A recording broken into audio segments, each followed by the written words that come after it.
Already நம்ம இயல் 1க்கு வந்து 10th தமிழில் இருக்கக்கூடிய இம்பார்ட்டன்ட் கொஷின்ஸ் எல்லாம் பார்த்துட்டோம். ஸோ அதை பார்க்காதவங்க தயவு செஞ்சு போய் பார்த்துட்டு வந்துருங்க. இந்த ஒரு வீடியோவில் நம்ம இயல் 2ல் இருக்கக்கூடிய இம்பார்ட்டன்ட் கொஷின்ஸ் தான் பார்க்க போகிறோம்.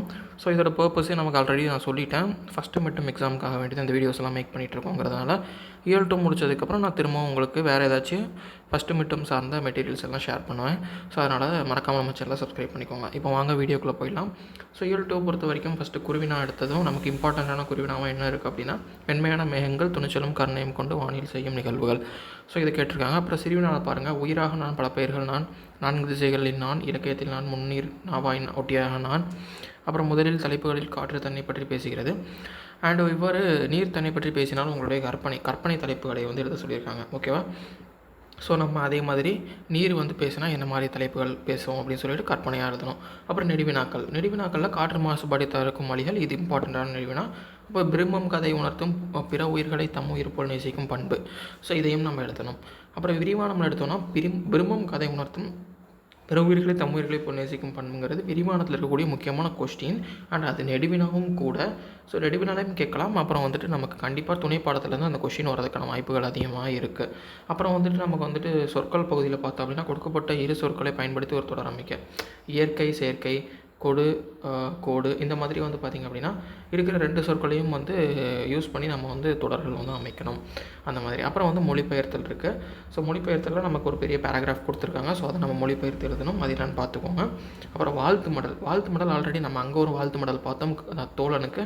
இங்கே ஒரு மாவட்ட அளவில் நடைபெற்ற மரம் இயற்கையின் வரம் எனும் தலைப்பில் கட்டுரைகள் போட்டியில் வெற்றி பெற்ற முதல் பரிசு பெற்ற தோழனை வாழ்த்தி தான் இங்கேயும் வாழ்த்து மடல் எழுத வந்து சொல்லியிருக்காங்க. ஸோ வாழ்த்து மடல் கண்டிப்பாக வந்து வரதுக்கான வாய்ப்புகள் அதிகமாக இருக்குது. ஈவன் பப்ளிக்லேயும் அண்ட் உங்கள் எக்ஸாம்ஸுக்கும் கண்டிப்பாக வரும். அதனால் இதை வந்து எப்படி எழுதணுங்கிறத தெரிஞ்சுக்கிட்டு அந்த கொஷின்ஸை வந்து அட்டன் பண்ணுங்கள். அப்புறம் வந்து சொல்லை கண்டுபிடித்து புதிரை விடுவிக்க. ஸோ இதில் வந்து புதிருக்கான ஆன்சர் இருக்கும். ஸோ இதெல்லாமே நம்ம புக் பேக்கில் படிச்சிருந்தோம்னா இதுக்கான ஆன்சர்ஸ் எல்லாம் நம்ம ஈஸியாக எழுத முடியும். கீழே ஆப்ஷன்ஸும் கொடுத்துருக்காங்க. ஸோ அதனால் நம்ம என்ன பண்ணிடலாம் அப்படின்னா ஈஸியாக அதுக்கான ஆன்சர்ஸை வந்து நம்ம எழுதிடலாம். அப்புறம் வந்து காட்சியை கண்டு கவிஞர் எழுதுகிற நமக்கு என்ன கொடுத்துருக்காங்க அப்படின்னா, ஒரு மனிதன் வந்து ஒரு பிளான்ட் நட்டு அது மூலியமாக சுவாசிக்கிற மாதிரி கொடுத்துருக்காங்க. ஸோ இது வந்து இயற்கையில் இருக்கக்கூடிய ஆக்சிஜன் காற்றை மாசுபடுத்தக்கூடாததோட முக்கியத்துவத்தை உணர்த்துகிற மாதிரி ஒரு இதாக இருக்குது. ஸோ இதுக்கு ஒரு 4 லைனில் நம்ம ஒரு கவிதை எழுதணும். மூச்சு காற்று, அதாவது இயற்கை காற்றை பற்றின ஒரு கவிதையை வந்து எழுதணும்.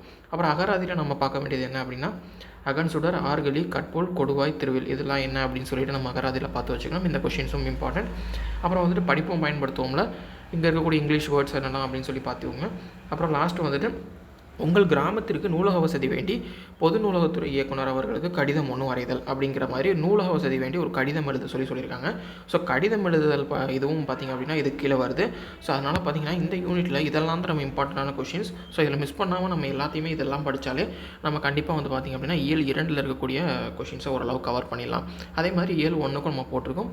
இதெல்லாம் ஓரளவு கவர் பண்ணிட்டீங்கனாலே நீங்கள் ஃபஸ்ட்டு மிட்டம் எக்ஸாமுக்கு உங்களுடைய ப்ரிப்பரேஷனை இன்னுமே ஈஸியாக வச்சுக்கலாம். ஸோ அது மட்டும் இல்லாமல் இது போக இன்னும் இங்கிலீஷ், மேத்ஸ், சயின்ஸ், சோஷியலுக்கும் நம்ம மெட்டீரியல்ஸ் போஸ்ட் பண்ண போகிறோம். அண்ட் தமிழுக்குமே இன்னும் அதிகமான மெட்டீரியல்ஸ் போஸ்ட் பண்ண போகிறோம். அதனால் மறக்காமல் நம்ம சேனலை சப்ஸ்கிரைப் பண்ணி பெல் ஐக்கானை ஆனில் வச்சுக்கோங்க. இன்னொரு நல்ல வீடியோவில் உங்களை சந்திக்கிறேன். Until then, thank you.